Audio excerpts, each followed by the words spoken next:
Hello. Hi, everyone. Welcome. Good afternoon, friends.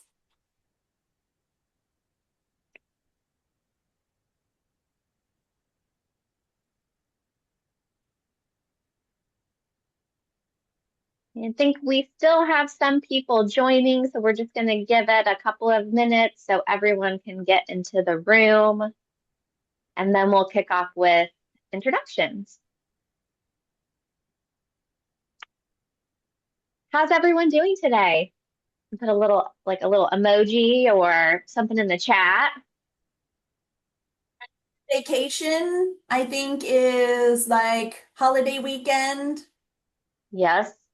hmm I'm trying to talk my husband into getting a Blackstone. Is that what it's called? The Blackstone Grill? Oh, Does anybody know? maybe. Is it Blackstone? Don't have one, but I like the idea of it. Thanks, Jared. Right? Mhm. I know Erin. I think Erin and her husband, they have one of the green eggs, which is Oh, apparently a thing. I don't know why it's better or not better than another grill, but I know they're super hi, expensive in welcome. Ocean. I know. I know. Remember on a Blackstone, low and slow. Okay, this is good because I bought some new pans that were like, I don't know, analog pans, and they are also low. So I like cranked it up to like high the first time I used it and like burnt the olive oil. It was awful. Yep. Blackstone will do the same thing. It gets so hot. Okay, that is Right. good to know. Wait, Good my to husband and I know. recently went to Cancun and we did this like a hibachi night. And so now we have visions of doing like hibachi on the Blackstone in the Oh, backyard. fun.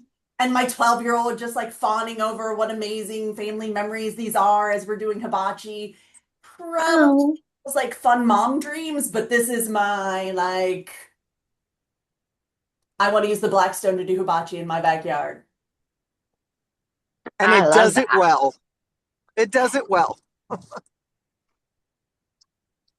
All right. So, should we go ahead and get started? And Corey, you can keep an eye on the room for us. Well, hi everyone. Welcome to our session today. My name is Darbe Allison. I am the Director of Graduate Coaching Programs at the O'Neill School, and I'm also adjunct faculty for the MS in Healthcare Management program. And with me today, I have April Grudi, Assistant Clinical Professor and director of the Master of Science in Healthcare Management program at Indiana University, which is a joint program between the Kelley School of Business and the O'Neill School of Public and Environmental Affairs. So we just wanted to thank you all so much for being here. I think we have a really great session planned for you today. So we're going to jump right in and get started. So for our agenda for today, we will be talking about networking for career growth in healthcare. And we're going to start, as always, with the value of networking. So if you aren't bought into networking, you don't think it has value, I am going to try to persuade you otherwise. Then we will talk about some networking challenges. And I think that this is where you will all get a chance to relate to one another because I think even if we love networking, there is always something that we can find challenging about it. And so I think sharing that, commiserating with others always helps people bond. Then we're going to talk a little bit about how networking changes across your career and the types of ways that you may network depending on where you're at in your career. We will also address who should be in your network. What kind of contacts should you be making? What types of relationships should you intentionally be trying to build? Then we will move into personal brand, which I know kind of feels like a gear change, but it's definitely not. It's a very important part of networking that you may not have considered. And then lastly, we will touch on some ways to use technology to support you in your networking. So with that, let's jump right in. I loved this thought that many of our greatest professional opportunities begin with a conversation. And that conversation can go in a lot of different directions. It might lead you to a mentor who changes your career path. It could lead to a committee assignment where you meet a future boss. It could be, a promotion, or, I think the thing that we all think about when we think about having networking conversations is a new job or a new title or a new role at a new company. But that's not always the only goal. Um, I think when we think about networking, it is so easy to focus on only the outcome. Whether that is, a new position, a promotion, a referral, some sort of new opportunity. But in reality, I think networking creates value in much broader ways throughout our careers. And in my, almost decade of working in career services, I found that these relationships that we build throughout our career through networking tend to create sort of four clusters of things that really support our professional growth. And those things are learning, opportunity, support, and visibility. So I want to just chat about all four of these to get us started in our conversation. So the first is learning. Networking is the one thing that gives us access to experiences and perspectives that we can't always get on our own when we need to have that information. So we get this learning from mentors who have, navigated similar challenges previously. They've walked this path before us, so they have some experience there. Or, perhaps we're learning from peers who are solving problems that we're trying to solve, and they're doing it in different ways. And those ways can then inspire us to tackle our own problems in creative ways. We're learning from leaders who are sharing lessons that they've learned throughout their careers. And so I would love to change the narrative that, the first benefit of networking should always be like a new opportunity. I really don't think that's true. I really think that the first benefit of networking is always a new perspective. There's always something that we can learn. And so when we approach networking from that growth mindset, acknowledging that there's always something we can learn, we often have better, and, dare I say it, even fun conversation. The second category, again, was opportunity. And this is probably the most common thing that people think about when they hear the word networking. But it's really important to add a broader definition to networking and realize that it comes in many forms. And sometimes, yes, that is a new position. Other times it's an invitation to serve on a committee. It's being invited to speak at an event, maybe be introduced to someone who expands your way of thinking. But I found throughout this work and just in my own career that many opportunities begin because someone not only knows your work, but they trust what you've contributed over time, and they think of you when some of these opportunities come up. And so networking definitely helps support that opportunity aspect. The third is support. Healthcare can be incredibly rewarding, and as I'm sure you can all attest, it can also be really challenging. So having people that you can learn from and problem solve with and lean on can really make a tremendous difference when you're trying to get through the thick of it. So that's where your network then becomes a source of encouragement, a place for feedback, and just some honest perspective. And those relationships often become just as valuable as the opportunities that they create. And then lastly, we have visibility. And I think that this is a really hard one for some of us to think about, especially my fellow introverts in the room. But visibility isn't always about being the loudest person in the room or constantly promoting yourself on LinkedIn and sharing all of these details.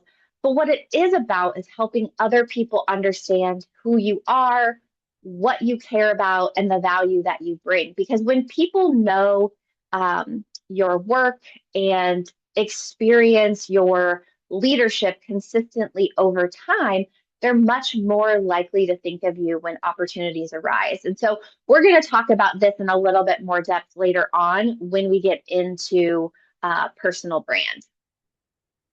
But just for a second, I'd like to get a sense of who's in the room today, because networking really looks different for everyone, especially depending on where you're at in your career. And the challenges that we face with networking are often, they often change based on where we're at in our career. So as you look at these options, I want you to think about the one that feels like the biggest barrier for you right now. And I'm just going to touch on each of them at a high level while you're filling out the poll question. So one is finding time. So I know I don't need to tell you healthcare is demanding. So you've got meetings, patient care, projects, and then everything else that is on your plate. And you know that you need to network, but it kind of just feels like something that you can get to later. And so you know it's important, but it's just really hard to find a way to work it into a schedule that already feels jam-packed. Perhaps your biggest challenge is knowing where to start. Sometimes it feels really overwhelming to network simply because there are just so many ways and possibilities that you can go about it. You're like, should I join a professional association? Should I get a mentor? Do I just reach out on LinkedIn? Do I attend an event? So when you're really not sure where to begin, it's really easy to just do nothing at all because that feels like the most understandable choice. I think for some of us, the maintaining the relationships can be really challenging. I think meeting people, having that introduction is probably the easiest part of networking, but the staying connected over time becomes much harder because we all have good intentions. But again, work gets busy, priorities shift, and then all of a sudden it's been months or perhaps even years since we've reached out and connected with people who are important to us. The fourth, building confidence. So for some of us, networking just doesn't come naturally. You might wonder, like, where do I even start with a conversation? Once I get in the conversation, what kind of questions do I ask? Am I adding value or am I just taking from this person? I was actually at the gym this morning and I was listening in my headphones to my little coach who was telling me what to do. And she was talking about confidence. And she was saying that, confidence isn't something that you find.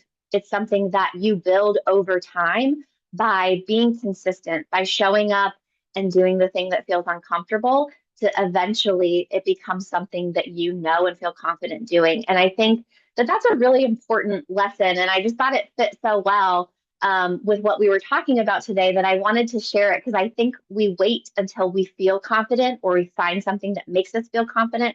But really, yeah, fake it till you make it. Exactly. But really, it's just about showing up and doing the thing until we get better at it. And then lastly, maybe it's using technology effectively. With Gen AI, all of the technological advances, there are really more ways than ever to connect professionally. And it can also be difficult to know like how to use all of these tools, like whether that's, LinkedIn, virtual networking, AI. It can be really challenging to feel like you're using the technology in a way that feels authentic. So I'm just curious, now that we've kind of gone through all five of these, go ahead and fill in like what feels like your biggest challenge right now in networking. And there are no right or wrong answers here. I suspect we'll have maybe a healthy mix of responses. But as we move through our session and our discussion today, I just want you to keep your challenge in mind, because my hope is that you'll leave with at least like one practical idea that you can apply to address that specific area. Okay. Is everyone able to access the poll? Yeah. Yes. Okay. Wonderful. So Corey, I can't see who has answered or how many responses we have. We currently have 16 of 21. So if everyone has had time, I can go ahead and end it and share results. Yeah. Okay, great. Let's see where you all landed. Finding time. Okay, maintaining relationships was a big one. Love that. Knowing where to start, building confidence. So we're all feeling pretty good with the tech. I love that. Good. I have one slide on that, so that works out really well. Okay, thank you all for taking that moment to complete that. We'll keep moving right along. And just addressing too, so we all noted that we had some different challenges throughout our, in the ways that we felt about networking.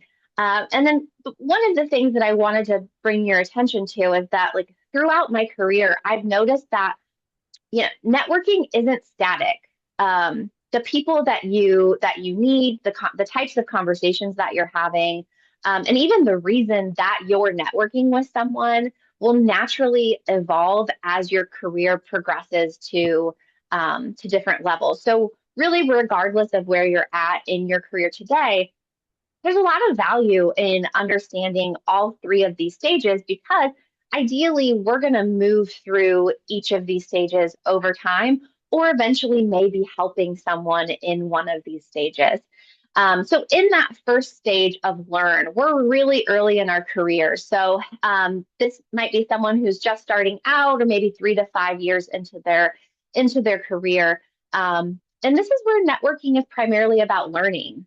You're asking lots of questions. You're trying to understand how healthcare works beyond your individual role. So you're learning more about organizations in your profession, all of the career paths that exist within healthcare. And this is often when we start building those relationships with mentors or more experienced colleagues who are really willing to share what they've learned with us. And those relationships and those conversations are so important, because they're the conversations that help us, not only avoid mistakes, but also navigate through the mistakes that we're inevitably going to make gracefully. They're going to be the ones that help us get some perspective and help us begin developing that confidence in our own career that just comes with doing the work and having those experiences. So networking at this stage isn't about having all of the answers. It's really about being curious enough to ask good questions.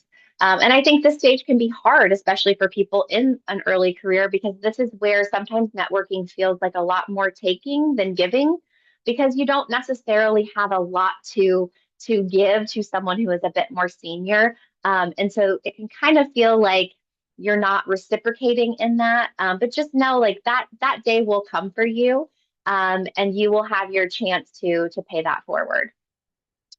Because as we gain more and more experience, our purpose for networking begins to shift a little bit. So when we move into that mid-career stage, this is where networking often becomes more intentional. You've likely built some knowledge and some experience, and you're looking for ways to grow and expand your impact. So that might be taking on some, like, cross collaborational projects across different departments. You might be getting more involved in certain professional organizations, like the one we're at today. You also could be building relationships with people who either think differently than you or are in a different functional area than you. So maybe you're learning more about finance and how that impacts the work that you're doing, or operations. Perhaps you're in finance and you're learning how the operation side impacts the decisions that you're making, or how the decisions you're making are impacting them. I think it's really an important shift because at this point in your career, networking becomes less about like who can help me and more about like who can I collaborate with to solve some of these problems that I'm now working through and generate value together. Because then that next step that we're going to move into is the senior leader. We're at a later point in our career, and this is really where we get to start giving back. Networking now becomes the opportunity to invest in other people. And many senior leaders that I've spoken with have told me that some of their most meaningful professional relationships are the ones where they're able to, mentor others, open doors, or just help someone navigate a challenge that they experienced at some point in their career. So they're able to take all of the learning and knowledge and credibility that they've built throughout their career and help someone else who's maybe in that learn or grow stage. So, just I want you thinking, and we don't have to put this in the discussion, but I just want you thinking like about someone at this point in your career, like who's had a meaningful impact on your career. You might just know like what stage of the journey that you were in and what that relationship did for you. Like, what did it help you learn? What did it help you accomplish in your career? And if you want to share, by all means, you can. This is a great opportunity for you all to network with one another in the chat. Okay, so one of the most frequently asked questions that I get is, who should I be networking with? And I'm going to give you a classic consulting answer of it depends. Because networking isn't just about having the most LinkedIn connections or having as many contacts as possible. It is about being very intentional about the relationships that you are building and the different roles that these relationships and these people are going to serve throughout your career. Each relationship that you nurture and grow is going to bring something different to your own professional growth. And so we're going to look at 5 groups of people that I think are especially valuable to have in your network. And now some of these will be a little bit more dependent on where you're at in your career journey, but I think at some point in your career trajectory, you are going to have you are going to be influenced by each of these types of people. So the first one, mentors. Mentors are the people who are going to help you learn. They're going to share their experience, offer their perspective, and they are the ones that are going to help you navigate some of those challenges that you've never faced before. And that's not to say that they have all of the answers, but they are simply someone who is there to share what they have learned along the way. And so mentors may help you answer questions like, how should I navigate this situation that I find myself in? Or how do I prepare myself for the next steps in my career? The next are sponsors. Now, sponsors are different from mentors. So mentors are the ones who are offering guidance. Sponsors are the ones who are using their influence to advocate for your growth. They are the ones that help create opportunities by recommending you. So they're opening doors and speaking on your behalf, perhaps especially when you're not even in the room. So, an example of that might be a sponsor who you may not even know who your sponsors are until they have advocated for you. But let's say like there's a VP and they're discussing candidates for a new leadership role, and you aren't even in the room. The sponsor says, I think this person would be excellent for this opportunity. I've seen them lead complex initiatives. I've seen them build strong partnerships.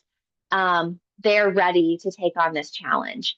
You may not even know or ever know that that conversation happened, yet it completely changes your career trajectory.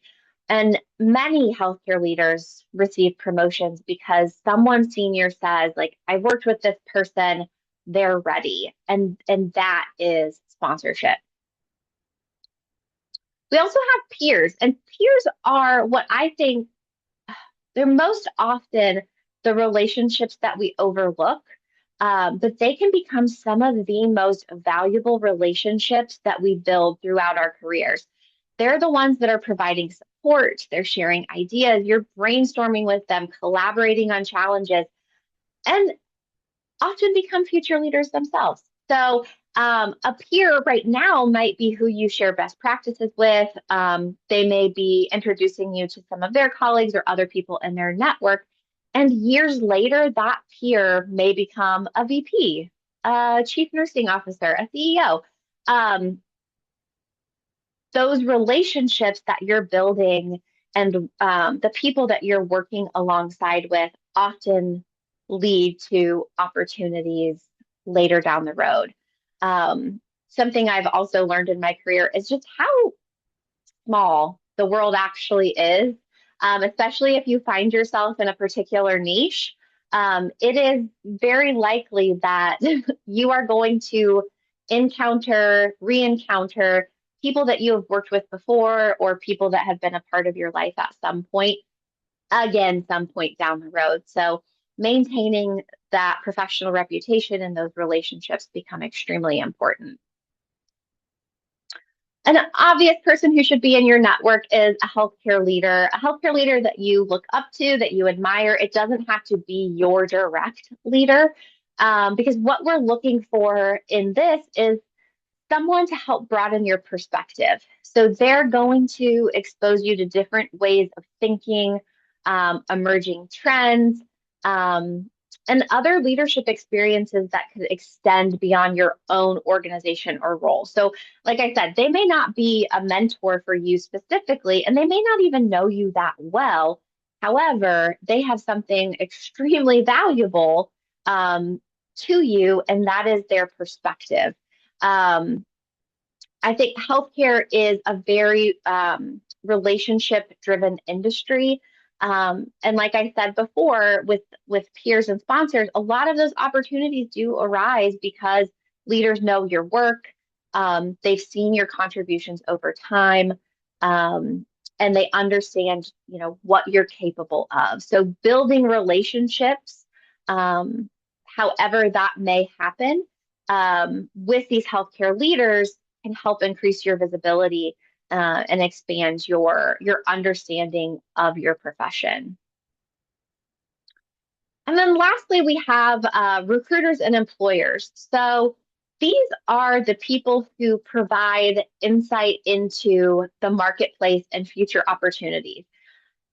Even if you're not actively looking for a new position, these two types of relationships can really help you better understand industry needs, leadership expectations, where your skills might be valuable, but then also on the flip side of that, what skills you may need to shore up to get to that next level opportunity. So recruiters are often the gatekeepers of some of these, future leadership opportunities, market trends, emerging organizational needs, and skills that that employers are seeking. So people have asked me in the past about recruiters reaching out and wondering if they should even bother engaging. Because they're like, I'm not looking for a role, and I'm not really interested. But I think as long as the recruiter seems legitimate, like this is a real person, this is an AI bot who's messaging you, I think absolutely. Like you may not be interested in that organization, but you might be. And at the very least, having a conversation is going to help you learn, what organizations are looking for in terms of skills, what kinds of qualifications are like up and coming or in demand.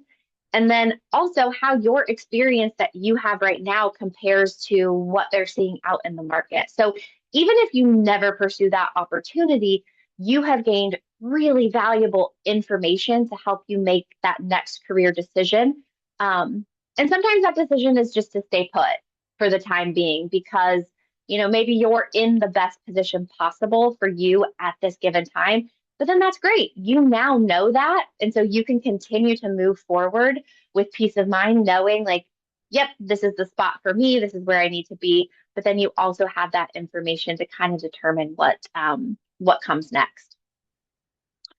All right, so once we have identified all of these people that we want in our network, the next question becomes, how do I intentionally build and maintain these relationships? Now, this is what we all said, not all of us, the majority of us said in the poll that this was our pain point when it comes to networking. But the good thing about this is that it doesn't have to be complicated because it's often just the little tiny, consistent, everyday actions that make the biggest difference when it comes to networking. I also think, going in with a beginner's mindset, knowing that there is always something that you can learn, like we talked about earlier. Because when you start looking at every touch point as something that must generate a lead or a referral, it immediately sets us up to be disappointed before we even get started. But if we kind of shift our perspective and start looking at these touch points as ways we can add tools to our tool belt, or like maybe even learning a new or creative way to use a tool that you already have, that is where growth and development start to happen. And it also takes a ton of pressure off of you, especially if you're someone who's still building your confidence in networking because you aren't making meaning out of the conversation or using it as some sort of litmus test for, whether or not you're a successful networker. You just get to show up and be curious and be you. And that's wonderful.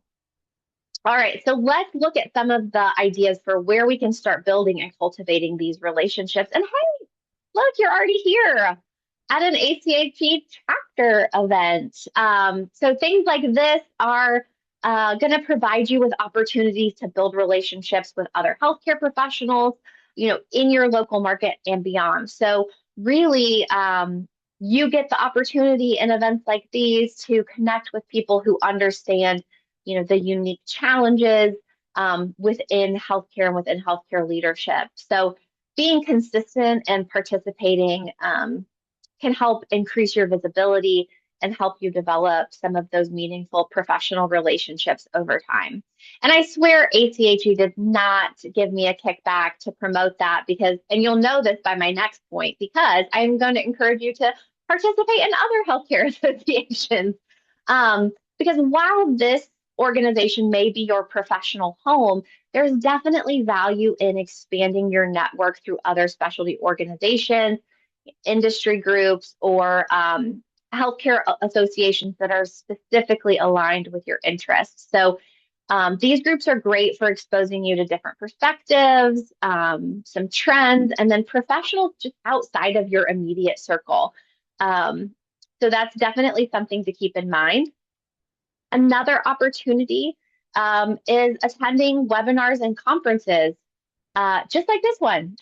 So they're more than just learning opportunities. There are actually opportunities to build relationships in these types of events. I hope that you're focusing on the content, but I would also challenge you to connect with, some speakers for these events that you go to, other panelists or fellow attendees, in the chat. I think sometimes one thoughtful conversation can be more impactful than attending multiple sessions. I know I've gone to professional conferences for my line of work, and I'm inspired, or I get a spark of an idea of something from one of the sessions, and I end up talking to a colleague who works at another university, and that just ignites a new idea or a new thought partner and a new relationship that I have going forward as someone who becomes sort of a trusted source for collaboration. So while yes, the content and the session was impactful and I learned a lot, sometimes taking what you've learned and talking about it with someone else can also generate some ideas beyond just what was in the session. Obviously, we're going to engage on LinkedIn. LinkedIn is, the biggest way to professionally stay connected, between events and conferences and life and work. And you can do this just by engaging with others' content. This is a great way to increase visibility, especially with healthcare leadership. So if you're thinking, well, yeah, I want to connect with healthcare leaders, but I don't know how to do that beyond my own organization, find some at other organizations, especially ones that put out a lot of thought leadership. Start engaging with their content. But I encourage you to, share other people's content, celebrate the professional accomplishments that they post on LinkedIn. It's a really great way to help continue to maintain those relationships in a really natural way. But it also increases your professional visibility as well. Volunteering for committees and work groups. I think one of the fastest ways to build like meaningful professional relationship is to work alongside someone towards something that's a common goal or a really strong value. So sometimes committees and task force and these work groups create opportunities for you to demonstrate some of your skills and contribute your expertise, but also allow you to build those stronger connections because you're working towards something that you're extremely passionate about. And then lastly, the follow-up after meetings and events. The networking does not end when the event is over. In many ways, just as I was saying about talking to peers after these events, that's really when networking starts to come to life. So just a simple message on LinkedIn, sending a LinkedIn connection request, or even just a note of appreciation. And that's not me asking you to send me notes of appreciation, but sending those two speakers and just saying, hey, I really loved what you were speaking about. This moment in particular really stood out. Just want to say thank you for your time. We're going to talk a little bit about generosity here in a second, and I think that's a great way to show generosity. So I just want you to notice that none of these strategies require you to be the most outgoing person in the room. Because again, effective networking isn't about, just collecting contacts and collecting business cards. It's really about consistently showing up, contributing to your profession, and really nurturing those relationships and staying engaged over time. Okay, so this is where we switch gears just a little bit because we spent a lot of time talking about building the relationship by, noting who should be in our network and how we can, intentionally invest in those relationships. But building the relationship is really only half of the equation here. Because at some point, those relationships begin to create opportunities. If perhaps it's a mentor that recommends you for a committee, or like I mentioned the example before, a sponsor mentions your name for a leadership role. In those moments, people aren't just remembering that they know you as a person. They're remembering what they know you for. They're thinking about your strengths and your reputation and your leadership style and that value that you have consistently demonstrated over time. And that is what makes up your personal brand. So if you haven't thought about a personal brand before, you'll be comforted to know that it's not just something that you create overnight, and it's not just something that you go out and self-promote. This is something that is built through the experiences that people have with you over time. So all of those people that I mentioned in your network are experiencing your personal brand over time. So I want to just spend a couple of minutes chatting about what it means to be intentional about building your personal brand, because you want it to reflect who you are and the value that you bring. So one of those pillars is authenticity. You want to show up genuine in these networking conversations. Authenticity means you're showing up as yourself rather than trying to be the person that you think others want you to be.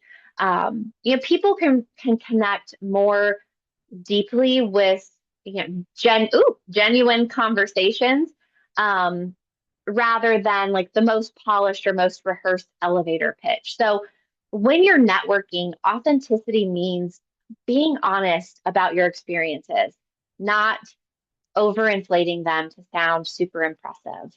It's admitting what you don't know, but focusing on the connection rather than focusing on trying to be impressive. Because when people are able to consistently experience the real, authentic you, they start to develop that confidence in who you are and what you stand for.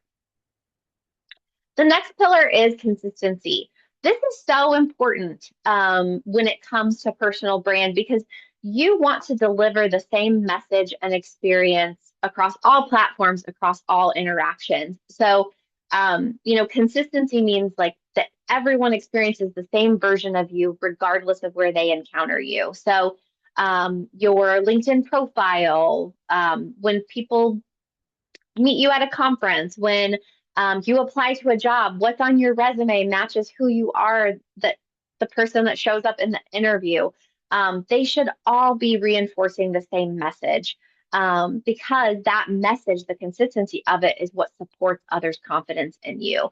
When people know what they can expect from you, they're more likely to trust you and recommend you and think of you when those opportunities arise. Visibility. Again, I think that this can be a really tough one, especially for some of us that are a little bit more introverted or a little bit more private. But we need to make our work and our ideas and our expertise discoverable. A lot of us are out here doing really excellent work and remaining largely invisible outside of our immediate team. I know that this was something that was really hard for me early in my career, because I always felt if I did good work, like people would notice. And sometimes it happened. Sometimes people noticed, but I would say more often than not, it did not get noticed. And I had to learn to get comfortable with participating and putting myself out there. So some simple ways to do that, maybe just like updating your LinkedIn network after a big milestone or an achievement, or maybe it's submitting a proposal for a presentation at a conference so you can talk about a project you've completed and share your expertise. So you don't have to be in people's faces all of the time, but you do need to make sure that people are associating you with the excellent work that you're doing. And sometimes that means a little bit of self-advocating. The fourth pillar is reliability. Just doing what you say you're going to do. So being someone who follows through, who keeps commitments, who shows up prepared. When people have that trust that they know you are going to deliver, they're more likely to tap you for the bigger projects. They're more likely to recommend you and want to partner with you and advocate for you. All right, curiosity. This one to me is the most important, and I think the most overlooked. Curiosity is about asking questions. So we are listening actively and we are seeking to learn from other people's perspectives. And I think that this is most important because curiosity often shifts the focus from talking to learning. And this is for my introverted friends, this is where we shine because the best networkers are often the best listeners, not the best talkers. And this shows up through being able to ask thoughtful questions and remaining open to learning. You're not there trying to prove that you know something. You're there to give that person space to share their knowledge with you. And being curious about something and acknowledging that you don't know everything is a great way to demonstrate humility, and it's a great way to grow. It signals that you value learning, that you're interested in understanding other people rather than just interested in promoting yourself.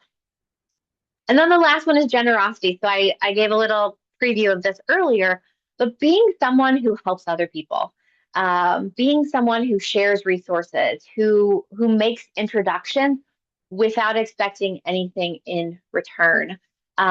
Generosity is you focusing on how you can help others before focusing on what you're going to gain from that. So that could be offering advice, introducing, people in your network, or just, volunteering your expertise that you've accumulated over time just to continue to help your profession grow. All right. So then now that we've, talked about this idea that relationships may introduce you to an opportunity, but it's your reputation, your personal brand that often determines what happens next. So then the question becomes, how do we intentionally control this? How do we shape what we're known for? And I don't think that personal branding is really about creating an image or trying to become someone you're not, but it's making sure that the way people experience you aligns with, who you are, what you value, and the contributions that you want to make. So over time, that is what becomes your reputation or your personal brand. And I think there are sort of three easy elements to think of when it comes to influencing how others understand your leadership and the value that you bring. So the first one to start with is clarity. I think this kind of goes in hand with visibility because one of, I think, the biggest mistakes that we can make is assuming that other people know what we bring to the table. When in reality is like if I can't clearly articulate, who I am and the value that I bring, it's going to be really difficult for you as a sponsor or a mentor or someone to advocate for me because you're not going to know what I bring. So that's why clarity comes first. And I think it starts with simple question like, what do you want to be known for? Not job title, not like credentials, like what are three words you want people to think of when they hear your name? And if you want to put that in the chat and share, that would be great. So once you're clear about who you are professionally, then the next challenge is making sure that everyone experiences that same version of you. And this is where that consistency becomes incredibly important. There are so many places where someone may encounter you and encounter your brand. And you want to make sure that those experiences all reinforce the same message. And then lastly, once people understand who you are and experience that consistently, the next step in that is learning their trust or earning their trust. And this is where, those actions begin to speak louder than words. Credibility isn't something that's built by telling people, what you are. It's built by demonstrating what you are and who you are. So following through on commitments, contributing to the profession, helping others succeed, these are all ways to generate that credibility. Okay. All right. So now we'll get to the tech part that all of you are experts on and don't even need, but you know what? while we're here, I'm just going to cover it anyways. Why not? Because we have spent a lot of time um, talking about relationships because at the end of the day, people remain at the center of networking. Technology, and I would say like Gen AI in particular, is not going to change that. It can help us be a little bit more intentional about how we prepare for conversations, and how we're maintaining those relationships over time. And I don't see AI replacing networking. If anything, I think networking is even more important than ever in the current AI landscape that we're in. I think of it more as a support to what we're already doing, because at the end of the day, it can't build that trust for us. But what it can do is help us show up better prepared, help us stay connected more consistently. So, combine AI and technology with your judgment and with your experience and with your ability to be a human, because that is the one thing that it does not have is your human brain. Um, so the first way that tech can support is in research. I think AI is amazing for doing a little homework before reaching out to someone. So, whether this is for like an informational interview, maybe you're just, meeting someone for coffee or kind of just reconnecting with someone. Um, AI can help you really quickly understand their organization, recent initiatives, or like any trends that might be relevant to their work. And I think just spending even 5 minutes preparing, beforehand does help me come into those conversations as someone who is introverted, feeling more confident, feeling better prepared. And it also it demonstrates some respect for the other person's time because you've taken the initiative to do your research and come prepared. Um, so the next part is prepare. This is probably where I use AI the most. Sometimes like I know what I want to say, but I'm not really quite sure how to say it. Or if I'm communicating with someone that's maybe a different personality type than I am, and I want it to really resonate with them, I might use AI to help me sort of adopt some of their vernacular and their language, or someone who's really who likes very direct and succinct. How can I like bottom line this for this person who's going to receive this information the best if I put it in a direct, succinct manner.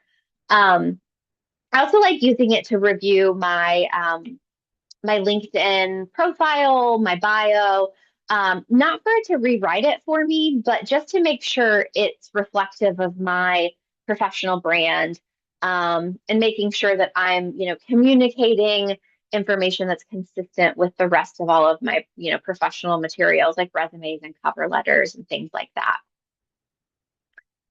And then lastly, for follow-up, I think this is a super valuable use of AI for networking because the follow-up piece is where I see so many professionals struggle. We leave meetings and events like these with really good intentions, and then life takes over.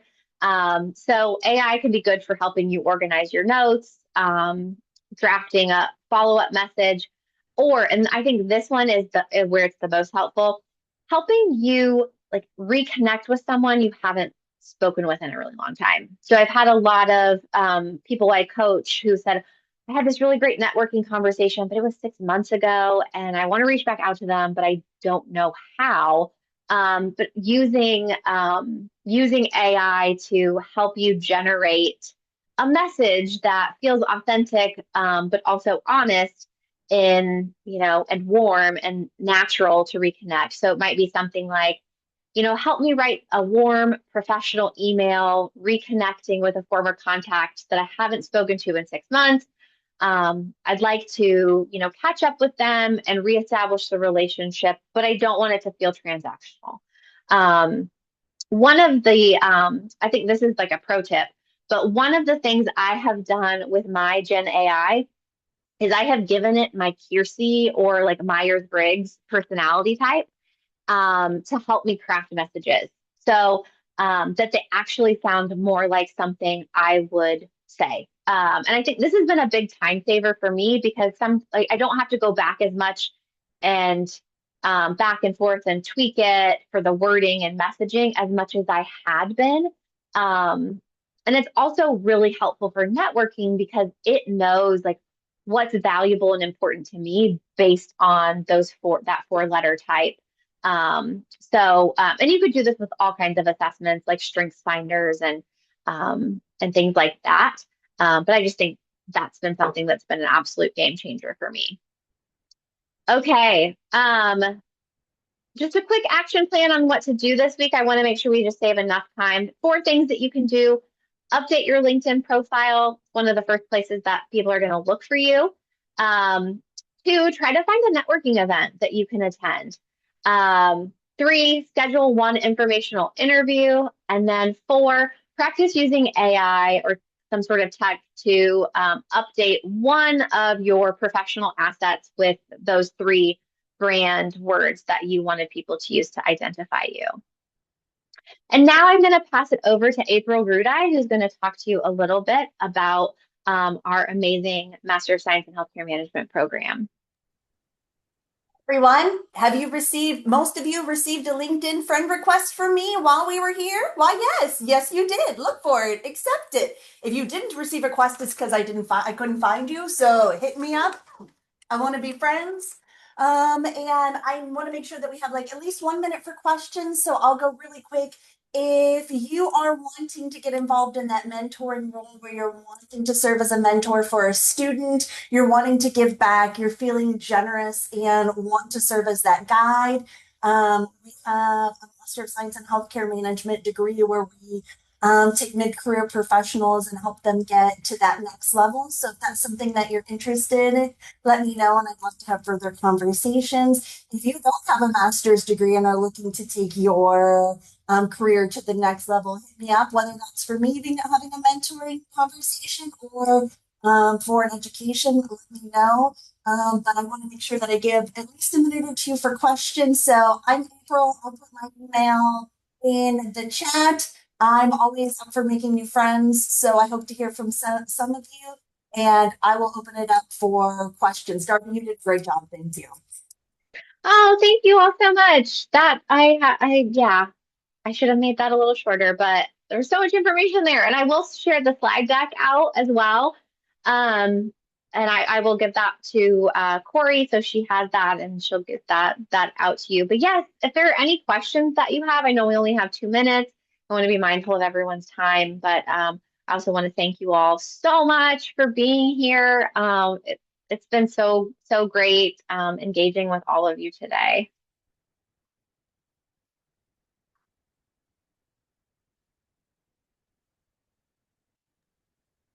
Oh, thank you, Janet. Or is it Jeanette? Jeanette, yeah. Yes, it is Jeanette. Thank you. Jeanette. Thank you, Jeanette. Oh, you're welcome. Boletito? Thank you. Thank you. It was great meeting. I would be interested in the Caddy School of Business, the Master of Science, Healthcare Management, so I'll follow up with that. Thank you. Wonderful. Thank you, Dr. Kumar. Thank you. All right. Yes, April put her contact for LinkedIn and her email in the chat. Yes, again, thank you all so much for being here. It was wonderful sharing this hour with you. I hope you all go out and work on your personal brands.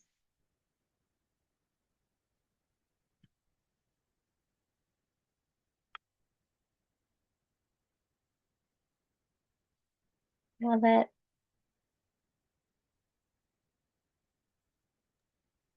Jared, I couldn't find you. Oh, is he gone? Yeah, he's gone.